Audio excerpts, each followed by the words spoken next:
Welcome back to the channel, guys. My name is Mike, this is my aviation channel, and today we are at BPAG. If you don't know what BPAG is, guys, I've been doing loads of videos on the restoration of 3 British F-4 Phantoms, and I've been getting involved. I've been coming down every few weeks and just videoing the progress of what's been going on. There's loads and loads of work to be done here, and it's really exciting, and there's new things happening all the time. So it was a little bit before Christmas when I last came here, so it's been a few weeks, and we're going to see what's changed. But straight away I can see that the hangar has been tidied up and a lot of stuff has been put away and sorted, and I think we're going to have fun looking around all of this today. So we're going to dive in to the outside of the hangar today, and we're going to have a look at all the little bits. I probably won't be able to tell you a massive amount about each one, but if there's anybody that's worked on these, or any ex-technicians, any ex-pilots that are watching these videos, please put it in the comments down below. It's a community and it helps us all, and I love reading the comments that you guys are putting in. Going off the comments, I've got to say thank you to Barry. We've got your one of your BPAG pictures up here. We haven't decided where we're going to put it, but it's leaning against one of the Phantoms at the moment. A few weeks ago, you saw one of the ground power units that was brought back to us, all rusted up, and the guys have sanded it down and painted it up and just got it looking a lot better. So when we light up 597, this is what we're going to use for that, but it looks a lot better now, and it's all working as well, isn't it? Look at that for a plug. Wow. And on the other side as well. So if anyone doesn't know, this is what provides the startup power to get the generators working on the aircraft, and get the engines all going. Look at that. And this was used on the Buccaneers. So over there, there's a Buccaneer. We're going to go do in the summer. We're going to go over there and we're going to have a look. The Buccaneer, and it all fires up, all works. And this was one of the surplus generators they had over there. So that ground power unit fits in just below here. So you can see here, this is where the ground power unit goes. So that would be the door. Look, we need to get a new one of these fitted. What does it say? External electric power. So that's where it would go. So guys, in one of my other videos, you could see they were working on the undercarriage it's like a training aid. This is so technicians can actually learn how to maintain the undercarriage on a Phantom, because obviously you can't do anything with it, a real one, while it's on the ground. So they were working on this and they've cleaned it up. There's actually a fair bit of work been done. You can see there's a lot of rust has disappeared off it. But this wasn't here last time, and this is the hydraulic section for it. So I guess these are all the hydraulic lines that would be inside the Phantom, and it just shows you all the things you need to do and how to work on it. It'll be good when this gets up and running, and we can show you it working. So everything gets moved about when I come. There's always something been changed or something moved, but look at this. This is cool. I've never seen that before. I might have done, but I hadn't noticed it.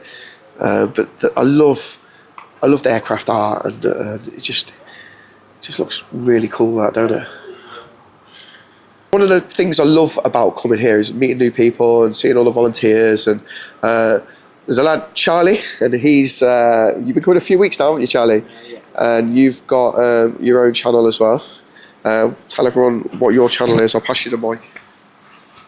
So my channel is Charlie Curtis Aviation. I'll be going through some airfields, RAF Fairford, RAF Base Norton in the next few weeks, mostly with Fairford because it's the closest to us. I actually found out about this stuff because of Mike, and it's one of the biggest stuff I've ever done, because I sat in my room doing nothing, watching YouTube, watching his videos, and all because of him I'm doing this and getting out of my house, out of my room. And thank you. So check out Charlie Curtis Aviation. on YouTube. He does some live streams as well sometimes. I pop into him every now and again when I see him come up. So yeah, really cool, and I'm glad it's getting you out of the house and you've found a new hobby. So it's good. So yeah, go subscribe to Charlie's channel, guys. Guys, I'm really sorry to interrupt this video, but without my channel sponsors, I wouldn't be able to do all the things that I do on this channel. So I want to give a big shout out to Beam Eye Tracker. Now, if you're a gamer or a simulator flyer like myself, and you haven't got VR, then this is the perfect thing for you. So there's no heavy, clunky thing on your head, no infrared tracker or anything like that. It just uses your eyes and a webcam. Guys, watch how cool this is. So I'm inside the F-4 Phantom, and it's so responsive. I can just look right, I can look left, I can look at my control column, I can move forward and look at all the detail. It's so cool. Guys, this is Beam Eye Tracker, and it's down in the description in my video. It's my trusted link, and if you click on that, it really helps the channel as well. But it's less than £20, so a massive money saving. Guys, go check it out, Beam Eye Tracker. So coming in, we're having a look at some of the spare parts here. So we've got all the spare cockpit glass. Well, it's not glass, it's like perspex. Or I think it's perspex. Like sort of resin. It's like they're heavy anyway. We've got spare perspex, spare canopies. I think one of them potentially is off there. But actually, there might be off ZE360 as well. We'll go around and have a look. But I just wanted to show you on the outside, because we don't ever really look at what's going on here. But there's loads of things. Like you can see, there's some. Are they stabilizers there or stuff? I don't know. We've got something down there. Some sort of compressor there. Or fan or something. Loads of parts down here. ZE360 was the first one I worked on, and helped Darren do some bits on it. Darren really done the work. I was just videoing and holding screwdrivers, but this is definitely one of my favourites. And this was, I'm a massive American aviation fan, so for me, even though I am a Brit and I should love the British stuff, the American aviation is always my favourite part. And this was an American jet that was converted and sent over to the UK. So it's an F4J, F4J UK this is. And you can see inside, this is where the radar would have been, the radar section. But I did a video on this a while back, guys, so you can go and have a look at that. We opened it for the first time in like 20 odd years, and that was a cool video. So back to the outside, have a look at the wing, and yeah, it just fascinates me. Like the amount of engineering involved here is just amazing. And you're going to get to see, if you're watching the channel and you're watching this series, because I've made it a series, we do other stuff on the channel as well if you're new and you just found it, but we're just documenting the process of all this stuff being restored and put back on. It's not something that's going to happen overnight, and people are saying, how long is it going to take? It's a project that's going to take years and years and years, but there's going to be always something to show you guys, something always there to video. We'll have a look around here. We've got some pylons around here. The sand. Do you want to know about the sand? So the sand actually was ballast weight in the front of there when we opened up the nose cone.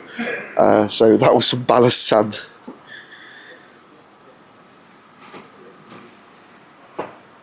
Oh, that's cool. Look at this.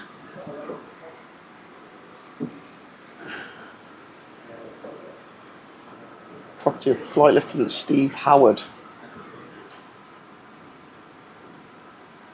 I don't know what the story behind it is. I'd like to find that out. I'll ask one of the guys. That's cool. See, this is the thing, you get to see all this stuff. around the outside. We've got some sort of missile pod here.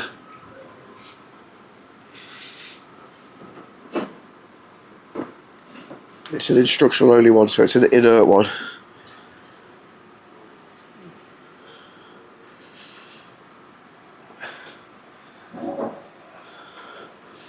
And then through there we've got some fuel pods. Charlie's just pointed out. So this is one of the aerial refueling. It's like I think it's like a stabilizer, isn't it? So this is what would be on the tankers, isn't it? Or actually on the Phantoms could refuel, couldn't they? So I think this would have been on maybe one of the pods, and it could the F-4 Phantom could refuel another jet, and this is what would fly out to stabilize the hose. That's really cool. It's off ZE360, I think. This was on the side of the. I'll show you. If I'm right. Yeah, there we go. So that was there. So that was all damaged when this was at Manston, and it was part of the fire training school there, and it got destroyed there on practicing. So this has come off there. How heavy is it? Oh, that's quite heavy. Yeah, I think the top one's a Sky Flash here, and it's a drill round. We were just saying about the blue being indicating that it's a drill round, or a drill missile, not a drill round. There's my army talk coming in, and we've got a sidewinder there. We're not sure what it is. Is it a 9L? Is it a 9L? Is it? So it's an AIM 9L. There's the pylon for the sidewinder. They're what control it in the air, aren't they? They're what to give it the. It's like a distributed gyroscope. Yeah. So on the Sparrow and the Sky Flash, it had an internal gyroscope that fed instructions to the autopilot. Okay. In order to reduce costs and keep the simplicity on the Sidewinder, they did away with that, and so it still uses the gyroscopic effect. But yeah. As you notice, this fin is quite damped. It's nicely damped on the hinge. Yeah. These are called roller-ons. Okay. So when it flies through the air fast, it spins this very finely balanced wheel. Yep.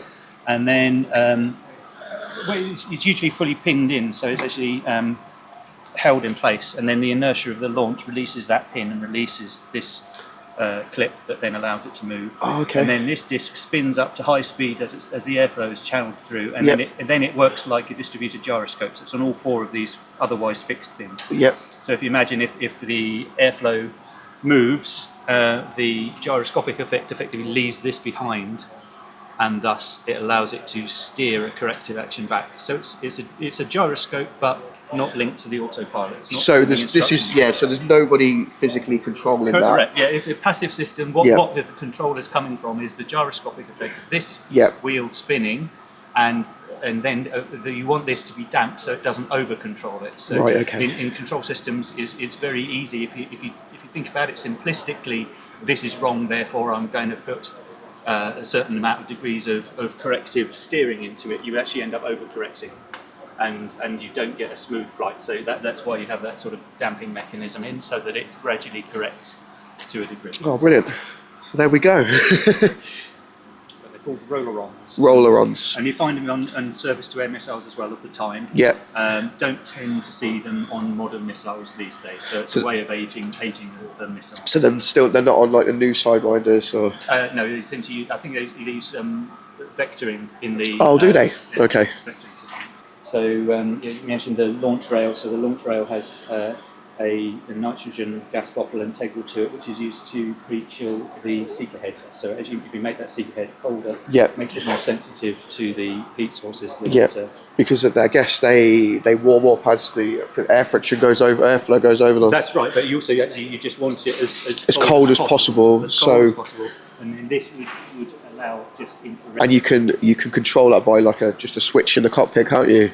That's right. You have to warm it up. So that's the impression you get in films you watch. You just fire straight away. Target, boom, launching missile. You can't do that. You have to go through a procedure to get those missiles Yeah. I'd say warmed up, but in this case cooled down. Cooled down, yeah.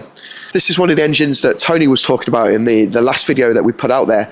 And if there is any technicians, anyone that's worked on these engines in the RAF or even in the US forces that are now in the UK, they want to get this cleaned up for show, so that's one of the things they're going to be doing.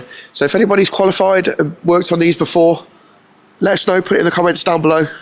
I'm going to end the video here outside in front of the Raspberry Ripple. Guys, thanks a lot for watching. If you've enjoyed the video, please click a thumbs up. Remember, click that notifications, you'll get all my latest uploads, and I will see you in the next video. Oh, if you want to become a member of BPAG, it's down below, link there. Take care, guys. See you in the next one.